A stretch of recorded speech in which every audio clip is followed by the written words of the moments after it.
So everyone, এখন আমরা আছি রাঙ্গামাটি কাপ্তাই লেকের ঠিক মাঝখানে। আমরা এখন বোটের মধ্যে বাসছি। আজকে সারাদিনের জন্য আমরা এই বোটটিতে করেই ঘুরবো।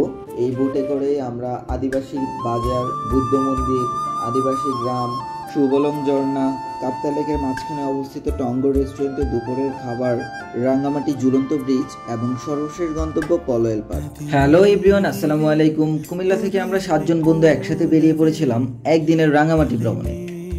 আমরা গিয়েছিলাম ট্রাভেল মিনিয়া গ্রুপের সাথে। গড়িতে তখন ঠিক সময় 11:50। আমরা সকলেই বাসে ওঠার জন্য প্রস্তুতি নিচ্ছিলাম এবং ফাইনালি বাসে উঠে গেলাম। বাসে ওঠার পর যথারীতি ঠিক 12টায় আমাদের বাস ছেড়ে রওনা হলো রাঙ্গামাটির উদ্দেশ্যে। রাতের নিস্তব্ধতা আর বন্ধুত্বের গল্পে গল্পে কখন যে সময় কেটে গেল টেরই পেলাম না।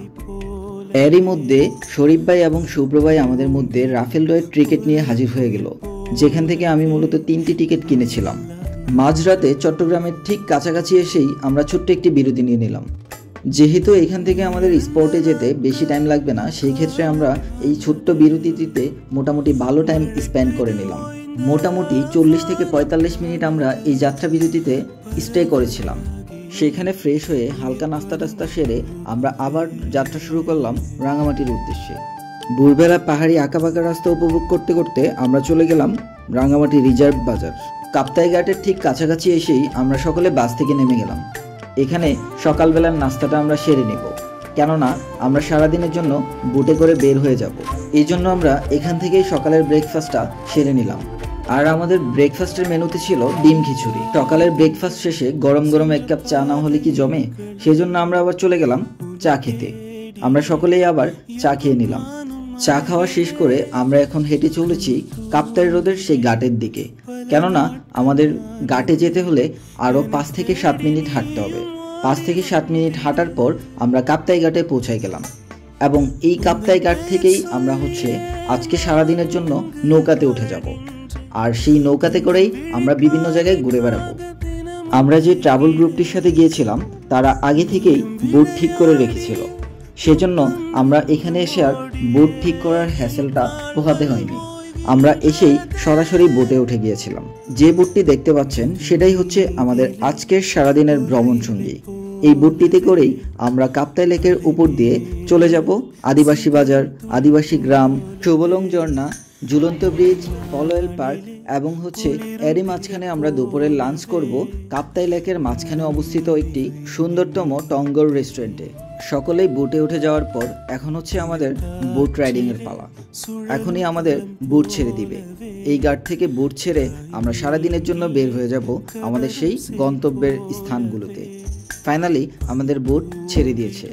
আমরা এখন কাপ্তাই লেকের উপরে বোটের মধ্যে ভাসছি। আসল অ্যাডভেঞ্চার মূলত এখান থেকেই শুরু। আমরা কাপ্তাই লেকের সৌন্দর্য উপভোগ করতে করতে প্রথমেই চলে যাব আদিবাসী বাজারের উদ্দেশ্যে। এই নৌকাগুলিতে মূলত নিচে বসার জায়গা আছে এবং রুফটপেও কিছু বসার জায়গা আছে। আপনারা চাইলে রুফটপে বসেও এই সম্পূর্ণ ভ্রমণটা শেষ করতে পারবেন। অ্যাকচুয়ালি কাপ্তাই লেকের যে সৌন্দর্যটা সেটা যদি আপনি প্রপারলি উপভোগ করতে চান, সেই ক্ষেত্রে আমি প্রেফার করব আপনারা সকলেই রুফটপে উঠে ট্রাভেল করার ট্রাই করবেন। সো চলুন আমরা উপভোগ করে আসি কাপ্তাই লেকের সেই সৌন্দর্য।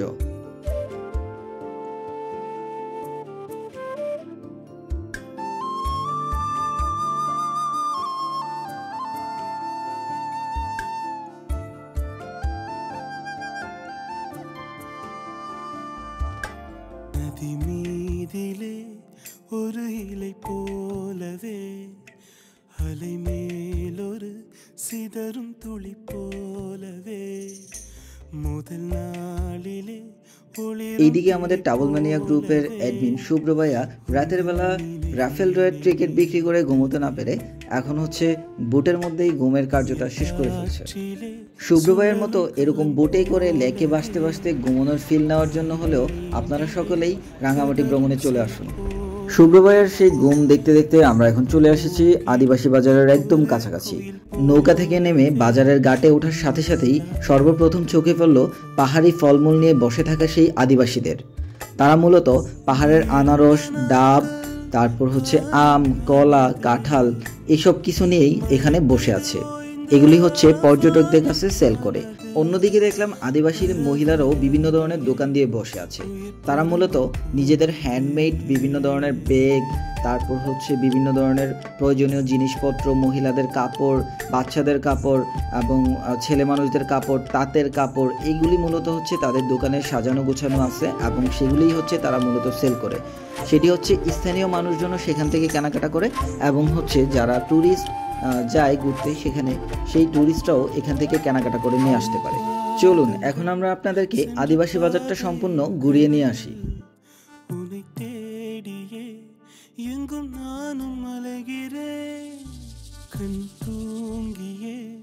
பல நாட்களானது என்னை தேடி நீயும் ஓடி வந்திடு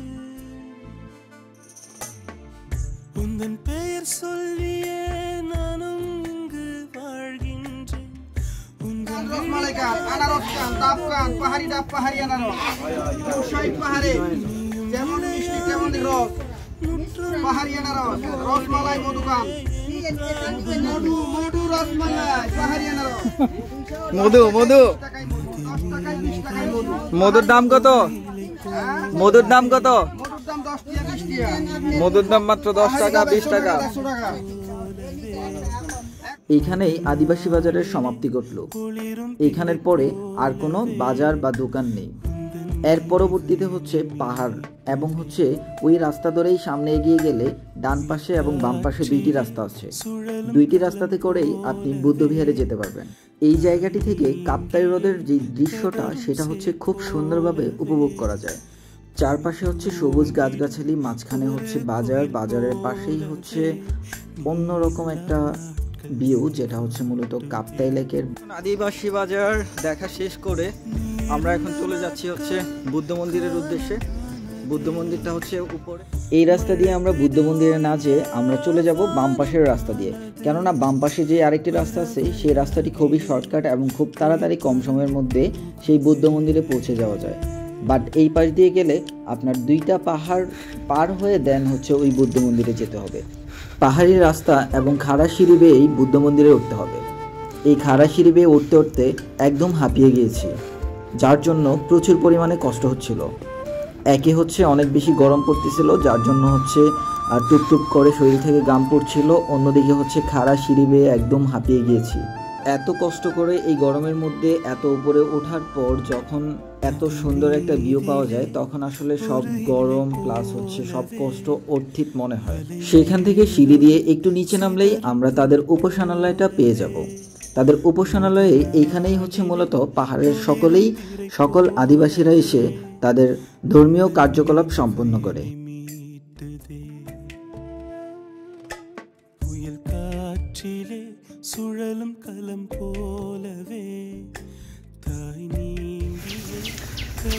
বুদ্ধ মন্দির থেকে এখন শর্টকাট রাস্তায় নামতেছি।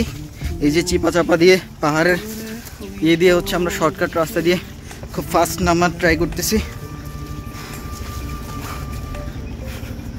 এই যে আমার সাথে আছে রাফেল রানা।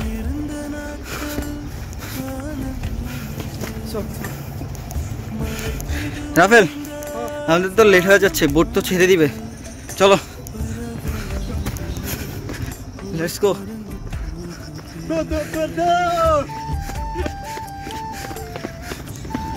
আদিবাসী বাজার এবং হচ্ছে বুদ্ধ মন্দির দেখা শেষ করে এখন আমরা চলে এসেছি আদিবাসী গ্রামে। এখন আমরা আদিবাসী গ্রামটা ঘুরে দেখব। এই আদিবাসী গ্রামে কি আছে, তাদের জীবনযাপন কেমন, তারা হচ্ছে কেমন জায়গায় থাকে, কিভাবে খাচ্ছে, কিভাবে চলতেছে, আমরা সবকিছু আজকে দেখার ট্রাই করব।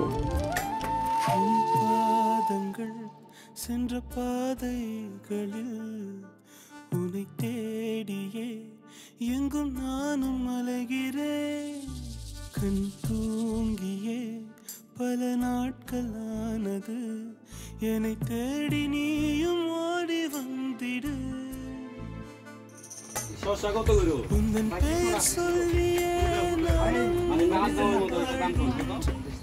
உந்தன் விழி பார்வைக்காக தினமும் தேகிறேன் நீயும் விளையாடி முற்றம் எங்கும் ஓடியே என் கால்கள் ஓய்கின்றதே நதி மீதிலே ஒரு இலை போ മലമേലൊരു സിതറും തുളി പോലവേ മുതൽ നാളിലെ ഒളിരും പിறை പോലവേ ഉന്തൻ നിனைவு என்னை மீட்டுதே புயல் காற்றிலே சுழலும் கலம் போலவே தாய் நீங்கியே கதரும் செய் போலவே பனி தூங்கிடும் ஒரு குயில் போலவே நீ இல்லா நாட்கள் என்னை வாட்டுதே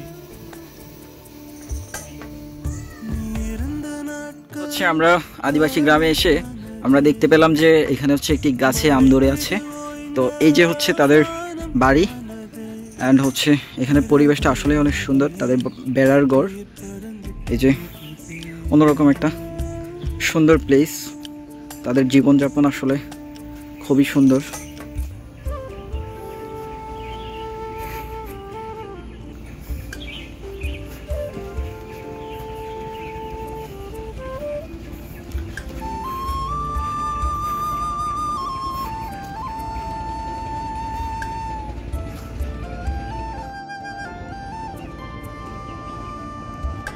আদিবাসীদের গ্রাম দেখা শেষ করে এখন আমরা আবার বোটের উদ্দেশ্যে চলে যাচ্ছি সেই ঘাটে গিয়ে আমরা আবার সেই বোটে উঠে যাব। আমরা বোটে উঠে নেক্সট গন্তব্যে চলে যাব। ভিডিওতে আপনারা যেই বোটটি দেখতে পাচ্ছেন সেটি হচ্ছে এই কাপ্তাই লেকের প্রিমিয়াম একটি বোট, যেটার নাম হচ্ছে রয়্যাল অ্যাডভেঞ্চার। আবারও আমরা কাপ্তাই লেকের সৌন্দর্য উপভোগ করতে করতে আমরা চলে যাব শুভলং ঝর্ণার দিকে। আজকে হচ্ছে কোনো রকমের কোনো বৃষ্টি নেই, যার জন্য হচ্ছে প্রচণ্ড গরমে অলরেডি হচ্ছে আমরা সকলেই গেমে একাকার অবস্থা। বাট হচ্ছে বোটের রুফটপে যখন ছিলাম তখন হচ্ছে বাতাস অ্যান্ড হচ্ছে লেকের ভিউ সব মিলায় হচ্ছে আমাদের যেই বাতাসটা আসতেছিল ওটা হচ্ছে খুবই প্রশান্তি দিচ্ছিল। বাট আবার যখন বোট থেমে যাচ্ছিল তখন খুবই বাজে অবস্থা হয়ে যাচ্ছিল। সো যদি হচ্ছে আমরা শুভলং ঝর্ণায় গিয়ে পানি পাই তাহলে অবশ্যই আমরা সেখানে হচ্ছে কিছুক্ষণ দাপাদাপি করে নিব। ফাইনালি হচ্ছে আমরা সেই শুভলং ঝর্ণার একদম কাছেই চলে আসছি। এখন হচ্ছে আমরা বোট থেকে নেমে দেন হচ্ছে শুভলং ঝর্ণার দিকে এগোবো। এই শুভলং ঝর্ণাটি মূলত হচ্ছে কাপ্তাই লেকের একদম কুল ঘেঁষেই অবস্থিত। এখন আমরা হচ্ছে বোট থেকে নেমে আমরা প্রিপারেশন নিয়ে দেন হচ্ছে চলে যাব ঝর্ণার দিকে। সো ফাইনালি হচ্ছে আমরা শুভলং ঝর্ণার এখানে চলে আসছি। এই যে শুভলং ঝর্ণার হালকা কিছু পানি হচ্ছে এখান দিয়ে পড়তেছে কাপ্তাই লেকে। এখানে হচ্ছে অনেক টুরিস্ট পর্যটকরা। এই সেই শুভলং ঝর্ণা, এখানে আমরা ফাইনালি চলে আসছি।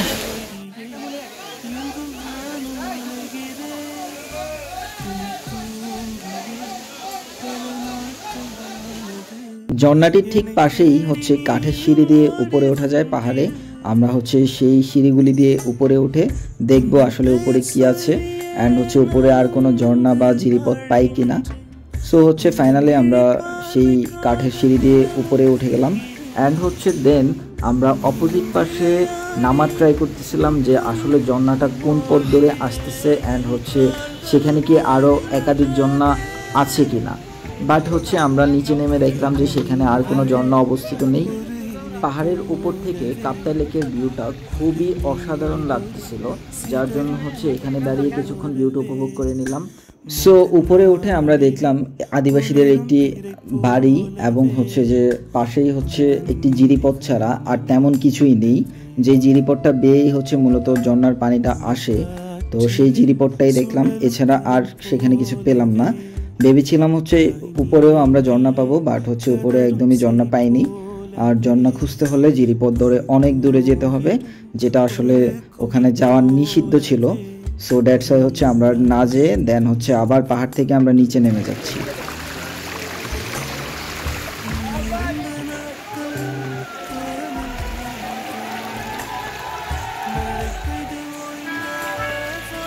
শুভলং ঝর্ণার পানিতে কিছুক্ষণ দাপাদাপি করে আমরা এখন আবার বোটে চলে আসছি। বোটে চলে এসে চেঞ্জ করে আমরা এখন চলে যাচ্ছি টঙ্গর রেস্টুরেন্টের উদ্দেশ্যে। আজকে এখানেই আমি রাঙামাটির প্রথম পর্ব শেষ করতে যাচ্ছি। পরবর্তী পর্বে আমি আপনাদেরকে দেখাবো রাঙামাটির কাপ্তাই লেকের মাঝখানে অবস্থিত টঙ্গর রেস্টুরেন্ট, সেখানে দুপুরের খাবার, রাঙামাটি ঝুলন্ত ব্রিজ এবং হচ্ছে সর্বশেষ দেখাবো হচ্ছে পলোয়েল পার্ক। সো আমাদের পরবর্তী পর্বের ডেস্টিনেশনগুলি দেখার জন্য অবশ্যই আমাদের সঙ্গে থাকুন। সবাই ভালো থাকবেন, সুস্থ থাকবেন। আল্লাহ হাফিজ।